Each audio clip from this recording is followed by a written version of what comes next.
You are now listening to Talk Your Jits podcast.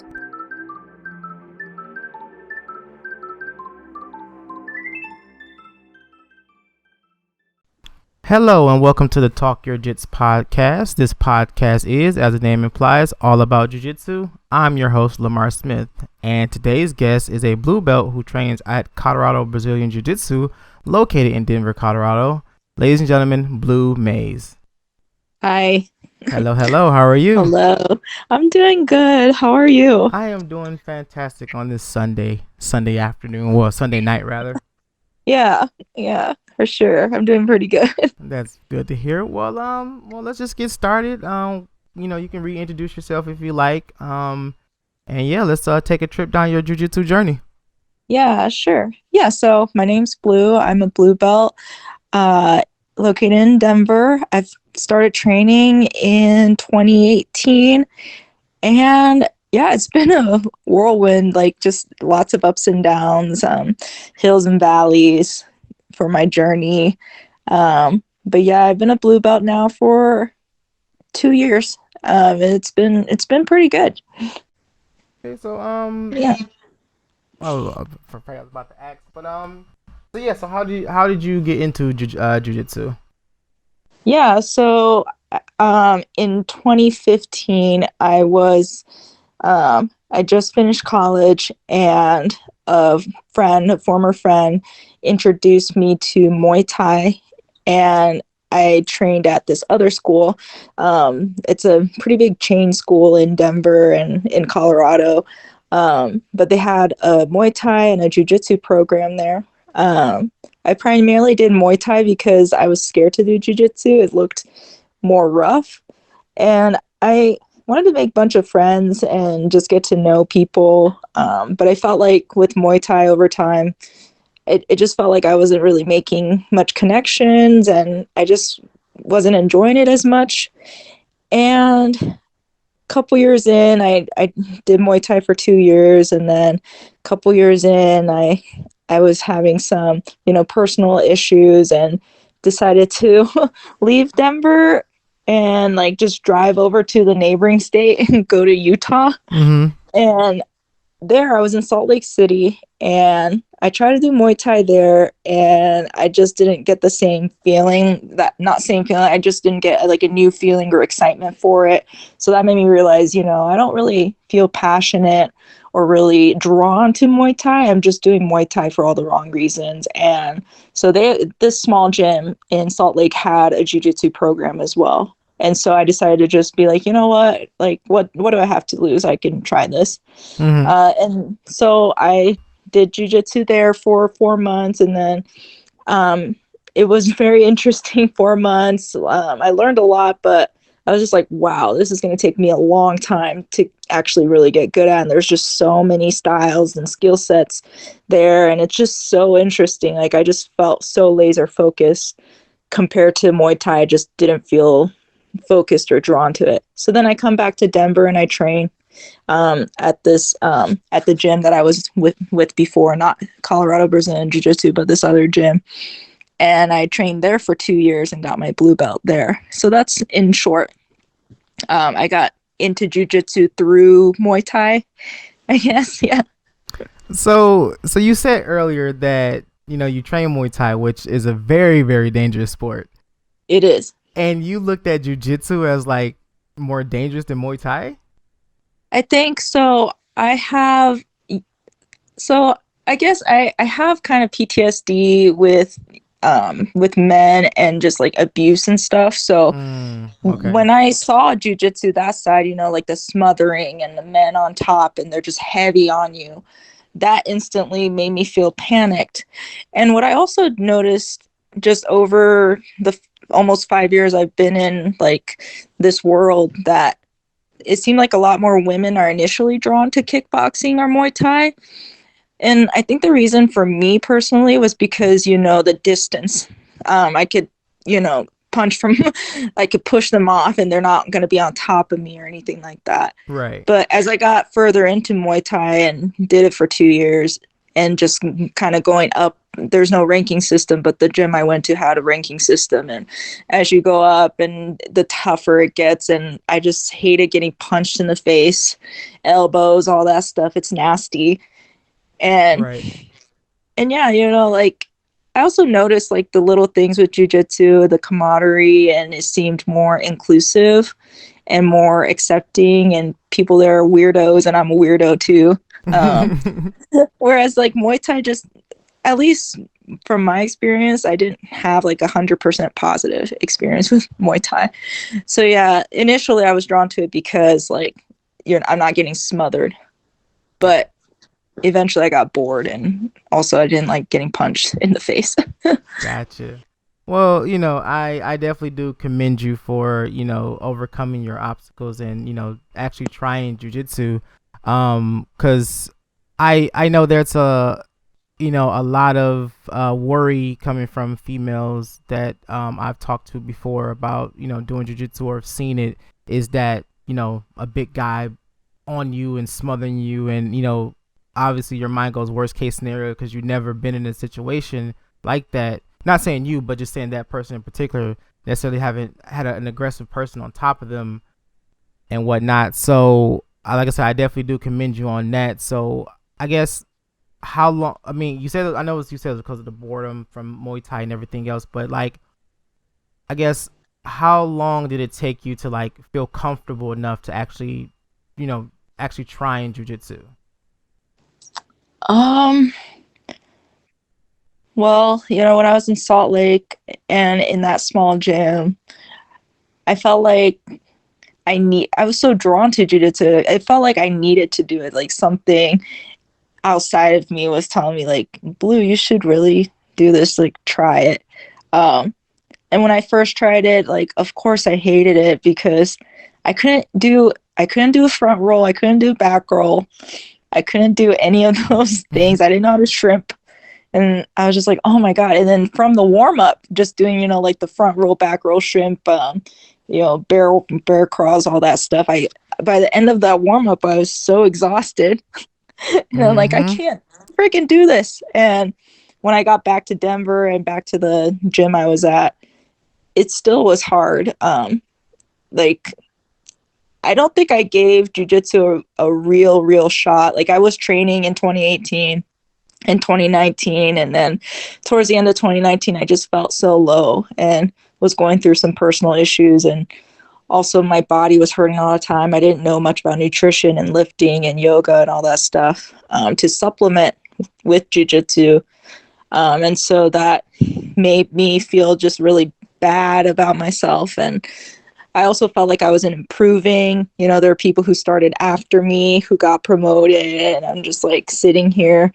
um, it just made my confidence real low. So I guess, I didn't really give jujitsu like a real shot until like the pandemic started actually. Mm-hmm. So that was me like year and a half, almost 2 years into jujitsu. And towards the end of 2019, I took a break and I was like, I'm going to quit. I'm done. And I actually started like taking pictures of my rash guards and my gi. And I'm like, I'm done with jujitsu.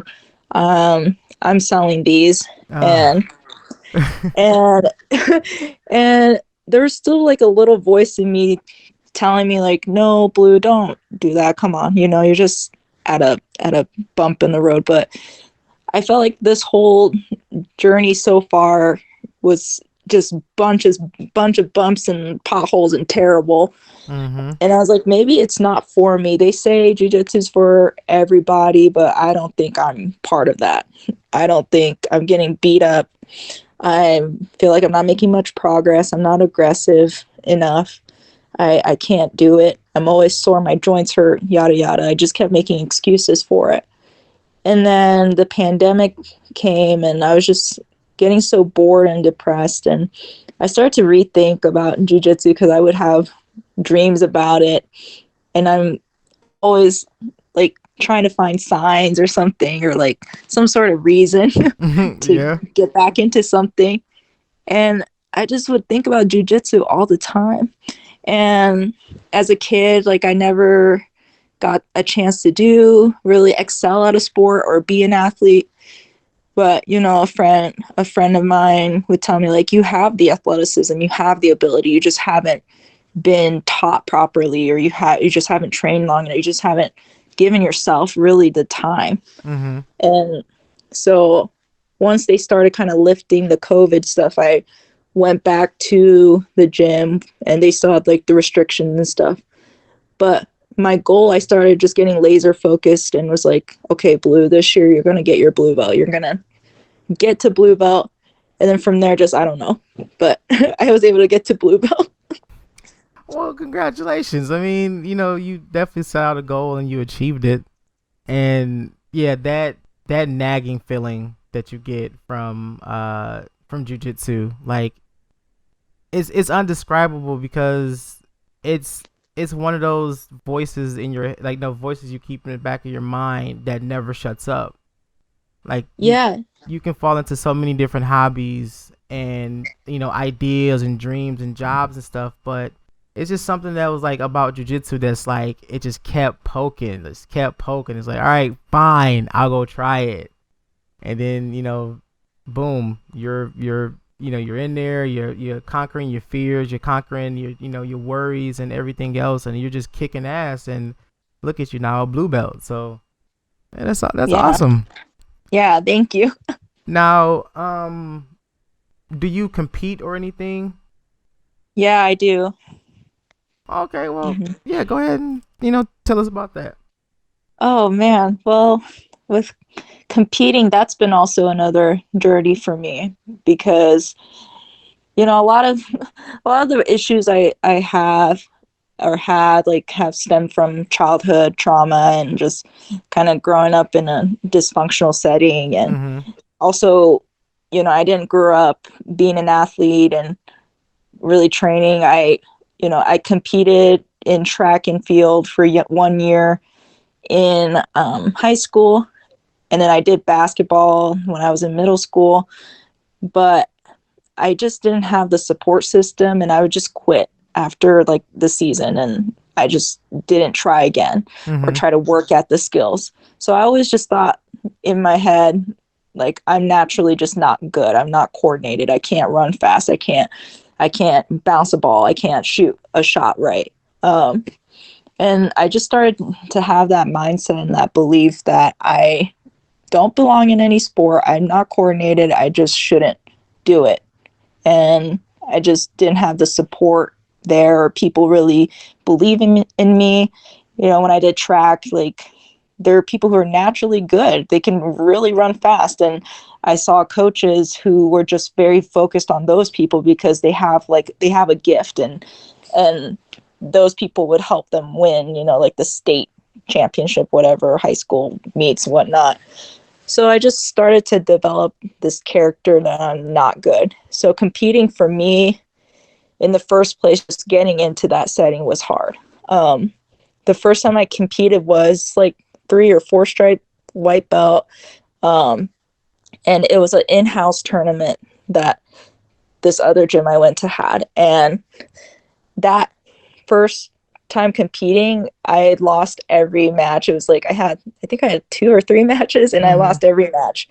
Um, and honestly, I thought I lost because I didn't have the skills. But, you know, later on, I would find out it's not necessarily the skills, but it was the grit and the mindset and Mm-hmm. just preparing myself mentally, which in blue belt, that's what I've been really focusing on. And blue belt's been actually the first time I like competed for real. I mean, in-house is still a real tournament, but local tournament with different schools. Mm-hmm. And the first ever local tournament I ever did was a fight to win championship, not the pro, obviously the fight to win, just regular championship. Right. And I did nogi and gi, and that tournament was pretty good. In nogi, I didn't feel confident in nogi, so I did like the beginner one, and I lost one, won two, so I got silver. And I did gi, and they put me up in heavyweight. They bumped me up a weight class, and they put me on heavyweight, and I just got crushed in that one. But overall, it was a positive experience, and that initial competition like made me realize, oh, I think I could do this. This isn't so bad. And then after that, I signed up for like what is it? IBJJF, Jiu-Jitsu Con, Uh-huh. and that's like sided with Masters Worlds, and I thought I could do it, but then there's still that voice, that imposter syndrome, and I didn't realize I had to really mentally prepare as much as physically prepare myself. I don't think at that instance I physically prepared well enough, and also I didn't prepare myself mentally. I didn't know what it was like to actually be an athlete and have that athlete mindset. Mm-hmm. So I went in there, and at the first day at Jiu-Jitsu Con, I just like froze. It was gi day, and the very first girl, I mean, I lost that first match. She just was on me, and when it was fight or flight, I just flight. It was pretty bad, and I was just like getting so stiff, and I got so tired so quick, and I couldn't believe it. And I lost to like a bow and arrow in like a minute, and I felt so defeated and terrible.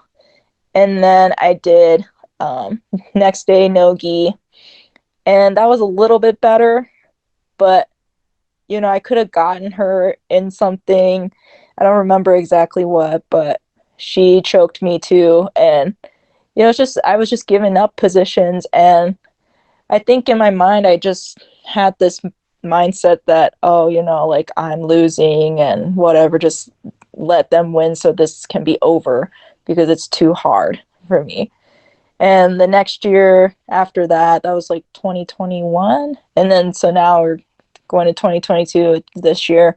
And I did like grappling industries, and that one was really rough. That competition, I think, really that was like kind of a light bulb moment that maybe I need a little bit more help and in a different area than just physically. And when I did grappling industries, I did 8 matches because I did both gi and no gi. And in gi, I lost 3 and won 1 match. And the one match I won, it was after I had a panic attack and was crying. Because I'm like, oh, why am I losing all these matches? What the fuck's going on? And just something in me got triggered. And then the last match, I won that one. And then in no-gi, same thing happened. Just like I just kept doing stupid shit, not feeling confident, not putting 100% into my takedowns and stuff, and just getting caught in dumb stuff, getting subbed. And then the last match I had, I won because I started to think more strategically and got triggered. So that made me realize like I need more support and more help than I thought. So I found like a sports psychologist. She's like a doctorate student, like trying to get into sports psychology. And I thought, oh, that's a bunch of BS. I don't need that. But I actually, I was like, let me give her a chance. So I called her and we talked, and we had a bunch of sessions with her, and I realized like I need to put myself in a certain mindset. I'd have to find a sweet spot of what works for me. And from like analyzing my past competitions, especially the grappling industry one, like I have to kind of get triggered to turn on the aggression. Mm-hmm. And then like 2 weeks after that tournament, it was IBJJF Open in New Orleans. And I signed up for that, and I was really nervous for that one because I'm like, oh shit, I fucked up grappling industries, and now I doing this one in New Orleans, damn it.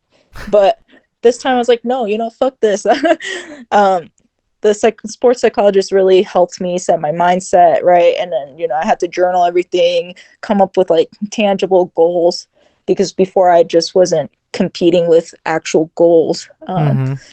I was just kind of mindlessly doing it. But now with goals and intentions, I felt more confident.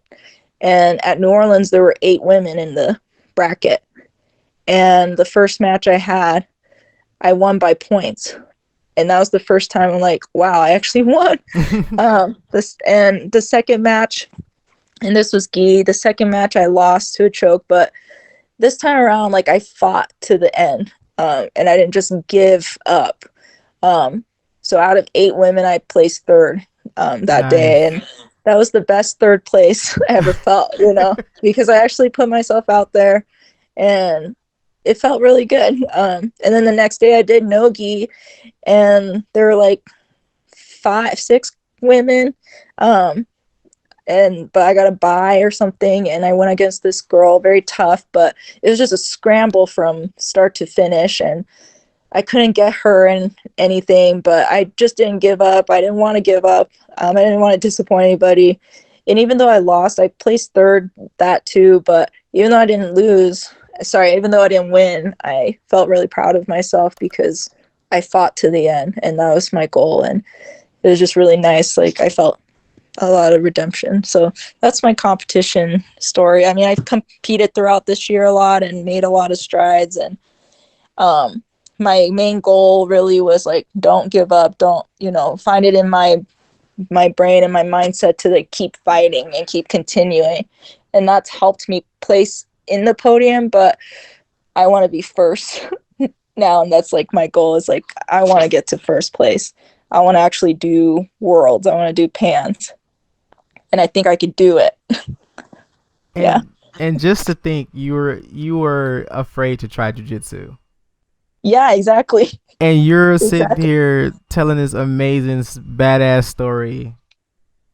Yeah. I mean, it was basically your road to redemption, and once again I commend you because that's awesome. That is so awesome to hear. And including you, I've had some other female practitioners of the sport, and and it's always been the same. Like they never saw themselves doing this, and just to hear you guys come on here and share y'all story, and just the amount of confidence that you guys are like. The more and more you guys are talking, like the confidence is starting to build up in you guys' voices, and I love it, man. It's pretty awesome to hear like how headstrong you are about learning jiu-jitsu. Yeah, definitely. Because a lot of people, they don't get that mindset mentality to they just get tapped a couple times and then they just ready to quit. Yeah. But it's that heart and drive to make to not disappoint yourself. And with jiu-jitsu, anything else like you can do, like you'll weep and wallow about it, like, man, I didn't do this, I didn't do that. But once again, there's just something about jiu-jitsu where if you feel defeated, it nags you. It nags you so much to want to get better, and you're like, yeah, I sucked, but I'm about to get back on these mats. Exactly. That's how I feel a lot lately, like it's just this nagging feeling like, okay, Blue, come on, come back. Even in the beginning too, when that was the hardest, and in my personal life too, that was probably one of the lowest points in my life. I started jiu-jitsu at a low point in my life, and so with the personal struggles and then coming into the sport and then being constantly beat up and just grinding, it definitely made me feel defeated and made me question my decision. Like, why are you doing this? What is your reason for doing jiu-jitsu? And for me, it was like, I guess for me, it was like, I really wanted to make friends and have a community because I didn't have that growing up, and I've always had a hard time making friends. But also another reason was that I had a hard time committing to things. And so I told myself, commit to this sport. That's all you have to do. Don't even think about competition or anything like that. Whatever, just commit to this. And this sport, you see tangible progress, and there's a ranking system to go by, which sometimes, I don't know, I question the ranking system sometimes, but I mean, there's at least a standard there. Right. So Right. yeah, it's subjective a lot of times, of course, because Mm-hmm. different schools have different things and such. But there's a standard.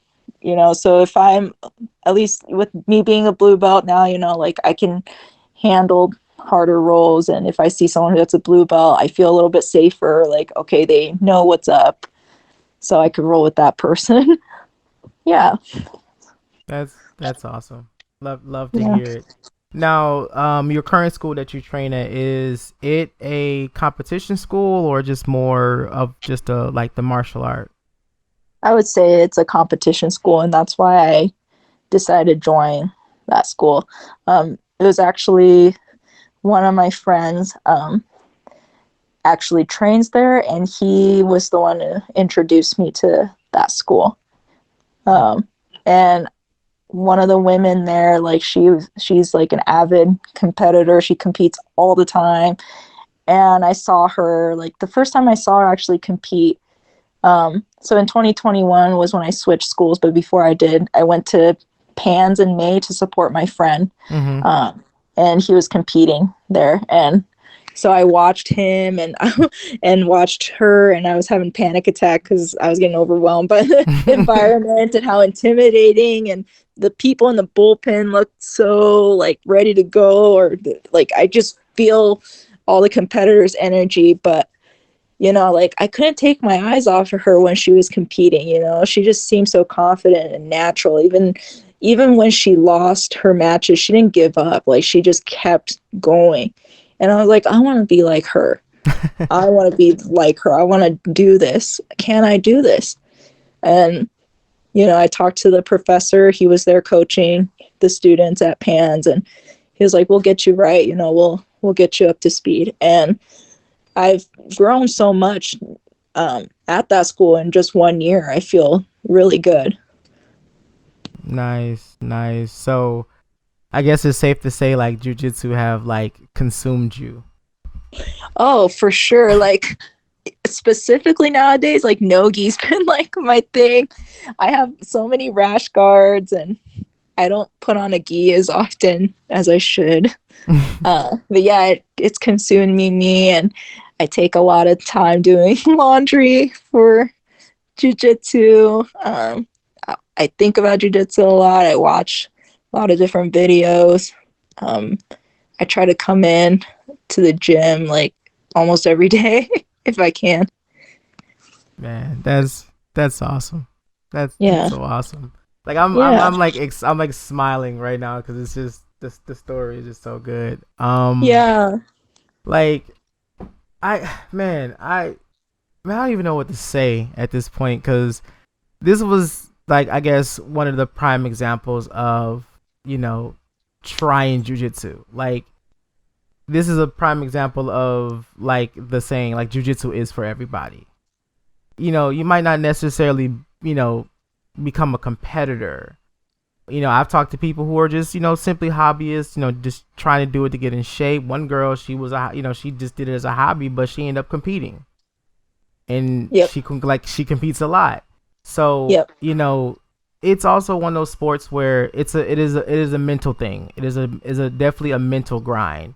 You like when you're on the mats and you're rolling, you have to be able to shut everything out and yep, only focus on jujitsu yep, because if you don't, you'll like you take that one split second to think about something else and you're getting tapped yep. and Exactly. you're like damn, what happened? Like I was there and blah blah blah, but like no, once you realize like oh this is real, this is serious, I need to Hmm. put my mind 120% on jujitsu.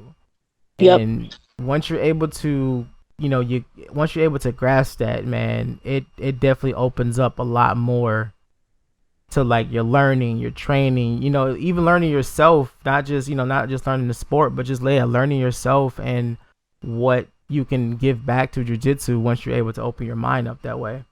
Yeah, exactly. It's given me a lot.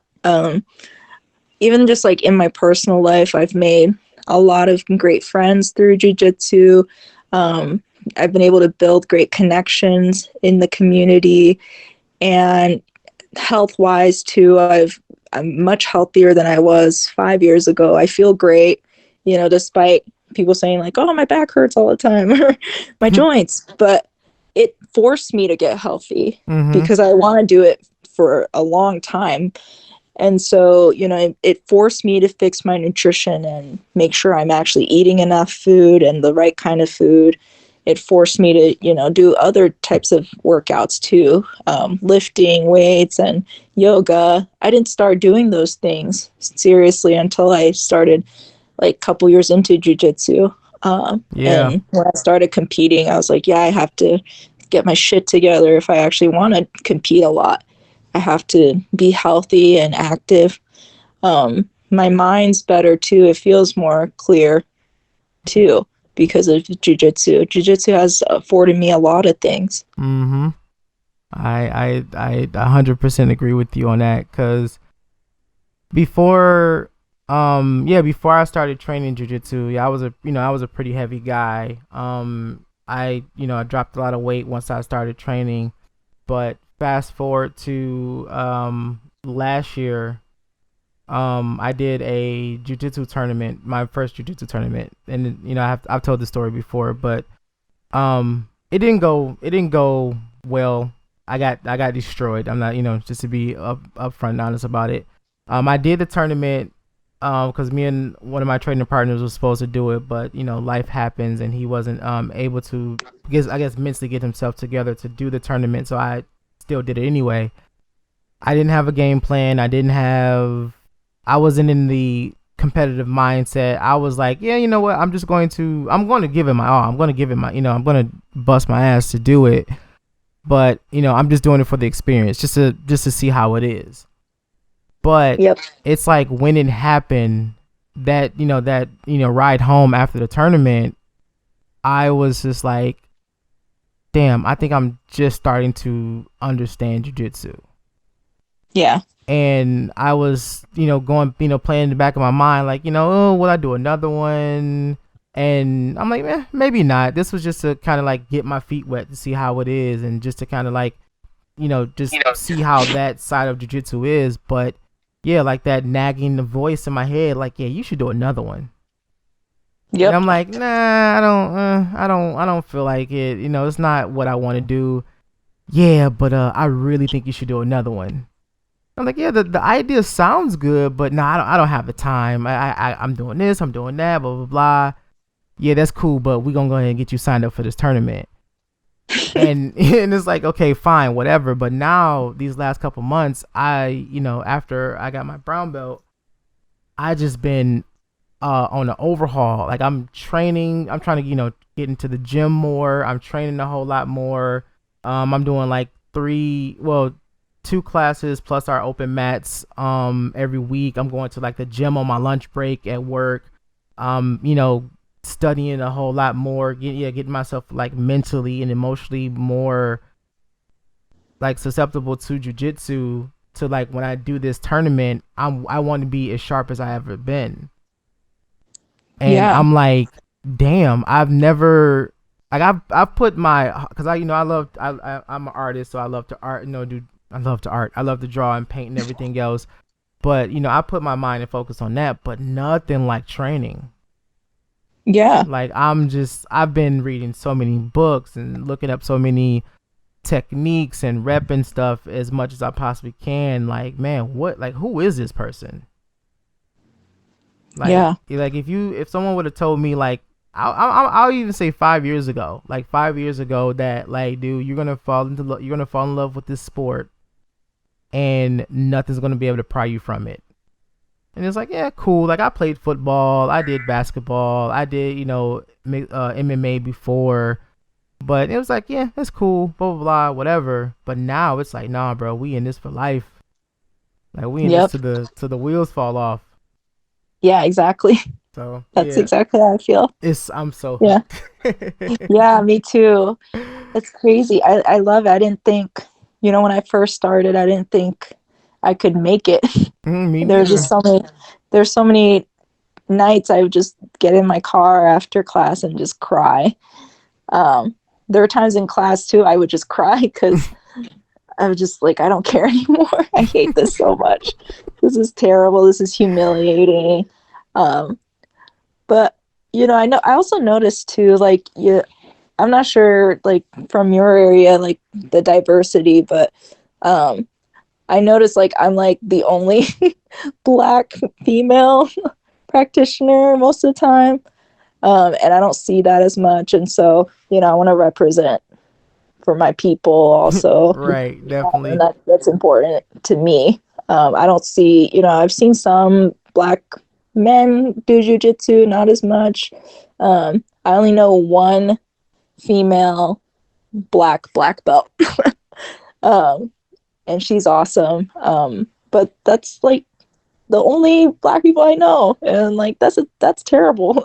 It is such a rarity, but I'm from Detroit, Michigan, so obviously we're a very predominant black city. Yeah, Yeah, when I was like when I was like, learning a little bit more about jiu-jitsu or just martial arts in general, yeah, I didn't see a lot of black or African American, if you want to put it that way, black belts in Michigan or just in the sport in general. But my instructor, he's a black belt. The instructor from one of our sister schools is a black belt, and the people that he's come in contact with that trains jiu-jitsu are black belts and who are also black as well. And it's like, wow, it's amazing to not only see us representing this sport, but in a very high, respectable rank. Like you're black belts, you guys are instructors, you guys have schools, and you're competing and everything else. It's a rarity to see, but we definitely do have it. yeah, it's awesome. Like I'm seeing more representation, Mm-hmm. especially in like the competition setting. So it's nice to see that. Oh Um, yeah. yeah, but it would be cool like to go to a more diverse city, or like train in like Atlanta or something, or Detroit, out east maybe, just to see what sort of people train. Yeah, and I can say for sure jiu-jitsu is one of like the one of the only communities that I've been so involved in that's just been so welcoming. Like, Yeah, you find that next person that trains jujitsu, like you're like, oh yeah, you train, yeah. Oh man, you should come by the school one day. yeah, Like it's yes, in an instant. Like you make instant family and best friends just by mentioning that you right. do jujitsu. Yes, exactly. And that's the thing that was missing for me with Muay Thai, because it's not like that with Muay Thai at all, at least for me, for my experience. Like, oh, you do Muay Thai? Oh, come to our gym. I never heard that. Right. Um, but with jujitsu, like, I was with like my boyfriend in the in Breckenridge one time. We were just walking, and I was just talking to him about jujitsu, and then someone behind me heard that, and he's like, "You guys talking about jujitsu? I'm a purple belt at so and so. I'm just visiting." I'm like, "Oh shit, cool!" And then we're just like walking, and he joins us and started talking about jujitsu, and that was hilarious. Yeah. Yeah, I had a situation almost similar to that. I was still working at T-Mobile at the time, and I was a purple belt still, and I was helping the customer. No, my sales rep was helping the customer. I just happened to come out, and I introduced myself, and we're talking a little bit, and I had my purple belt keychain on my belt loop, and he's like, "Oh, you train?" And it's like, "Yeah, I train." And I was like, "Oh, that's cool. You do jujitsu?" I was like, "Yeah." He's like, "Oh yeah, me too. I'm a blue belt." So we end up, just kind of like swapping stories, and to the point where his phone and everything was already set up. He was probably done like 15, 20 minutes ago, and yep, we're just chatting, to the point where his wife comes in the store, and she's like, "Babe, what's going on? What's taking you so long? I thought you was almost done." And they're kind of like going back and forth a little bit. And he's like, "Babe, I'm sorry. I was talking to Lamar, because he said like, we know each other now." He's like, "Yeah, I was just sitting here talking to Lamar, and he trains in jujitsu and blah blah blah." So she stops and was like, "Oh, you train too?" I was like, "Yeah." And she comes to find out she trains. So they train together at the same school, obviously. And she either was like becoming a blue or about to test for blue belt, or she like recently a blue belt. But then we end up talking for another 30, 45 minutes about jiu-jitsu. And then when they left, the store manager comes, was like, "You know them?" I'm like, "I do now." And he's like, "Dang, I was talking like y'all grew up together." I was like, "It's just jiu-jitsu, man. Yeah, it that's just happens jiu-jitsu. that way." Yeah, exactly. Like that, it just sucks you in. Man, It's in the crazy. instant, as soon as you hear Jew, it's like, huh? Jitsu. Oh yeah, let's Yep. go. Oh, yeah. Like we are now best friends. Yeah, exactly. Exactly. But yeah, if you have anything else you want to add, if there's any competitions coming up, or definitely want to shout out your school, yeah, we still got some time. The floor is yours. Okay. Well, it's crazy because I was like debating if I should compete this weekend, and I'm like, yeah, I probably should because I put my name down. So it's a fight to win. I'm not doing beginner anymore, so I like bump up to. They do beginner, intermediate, advanced for nogi. I'm just gonna do nogi, but I'm bumping myself up to intermediate. I think I'm at that point now, so I'm gonna do that. I wish I could do worlds this year for nogi, but I can't because I'll be abroad. But I'm really, really hopeful for pans and worlds next year in the summer. I really want to do well on that. I want to win. And yeah, shout out to my school, Colorado Resident Jiu-Jitsu in Denver. They've really helped me grow a lot in the past year. I've been with them for a little over a year now, and my skill set has gotten a lot better. I've gotten more stronger, more aggressive, top heavy. I've improved so much in that last year alone. And I guess like I'm always a huge advocate for women joining this sport. Unfortunately, I see a number of women just come and go. They have one bad experience or something, or maybe they have a PTSD episode or a panic attack, and they decide, this is not right for me. I don't want to go. Or maybe they're at a gym that they're not comfortable with and they don't know where to go. But my hope is like, I want as many women joining and climbing up the ranks as possible. It's still a very male-dominated sport, but I think it's possible, and I think more women should support each other and build a community.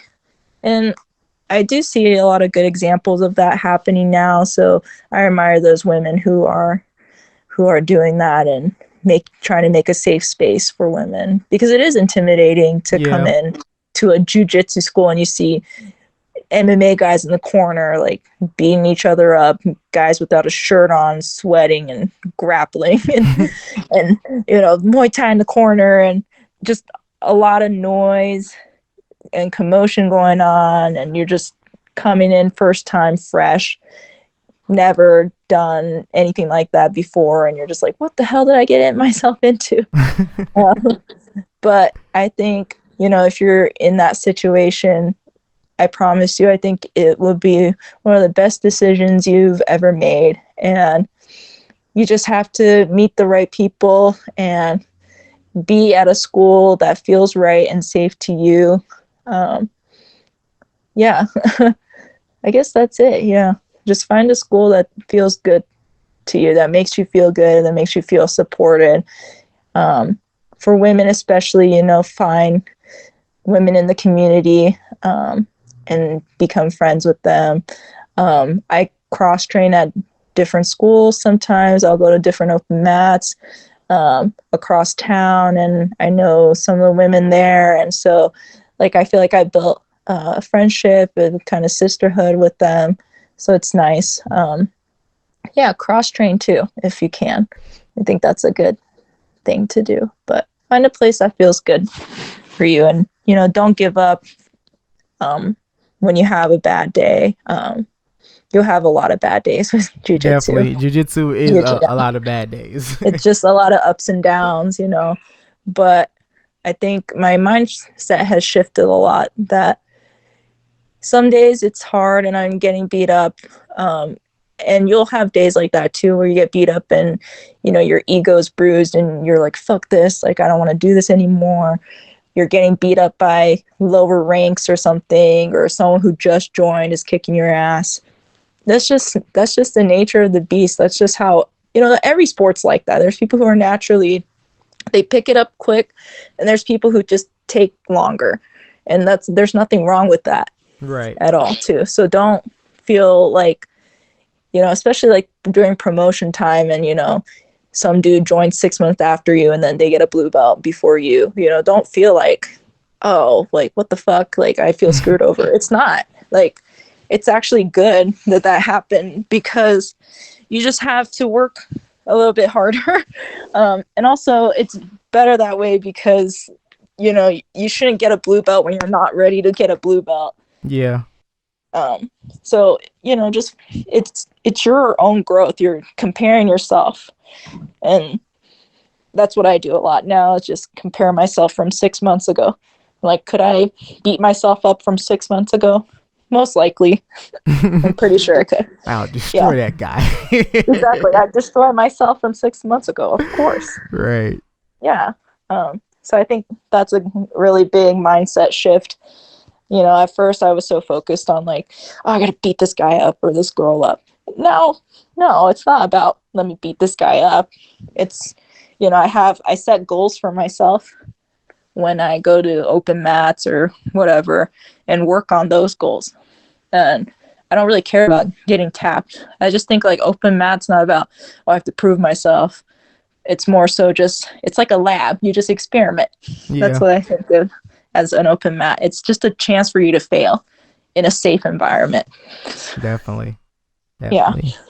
So yeah, just to, piggyback off what she said, any of my female listeners out there, if this is not a sign for you to go try jiu-jitsu, then I don't know what is. Like we said, it can be very intimidating depending on the size of the school, the participants at the school, and so on and so forth. But find a school that you're comfortable with. Definitely find a school that's not going to pressure you into either competing or just just pressure you into doing something you're not comfortable with doing. But yeah, once you can find those main two things, give it a solid month. Give it a good solid month. Make sure you commit to those. If it's 2 days a week or 3 days a week, at least commit to at least 2 days a week during that solid month. And I promise you're not going to want to stop training. It's going to do so much for you mentally, physically, and emotionally. We are witness to to that. So yeah, definitely get your ass out there and get on those mats. Yes, definitely. And yeah, I'm all for women doing the sport. And if I can support any women who want to join or like have questions, like they can add me on Facebook if they want to, or just message me. Like, I'm really happy to help anybody. Definitely. Yeah. Y'all look her up. Blu Mays is BLUMAYS. As you see, she's a very awesome person, very strong advocate for the sport, for the females in jiu-jitsu, and I wish her nothing but success and everything that comes with it on her journey. Yeah, thank you so much. No problem. But yeah, that's the end of today's episode. I will, once again like to thank Blu for coming in and sharing her story and her experiences with us today. Please go and follow us on Facebook and Instagram. Our Facebook and Instagram page, so you can stay up to date on all future episodes. This has been the Talk Your Jits podcast. Keep rolling, keep grinding, and remember, long live jiu-jitsu. Have a great day.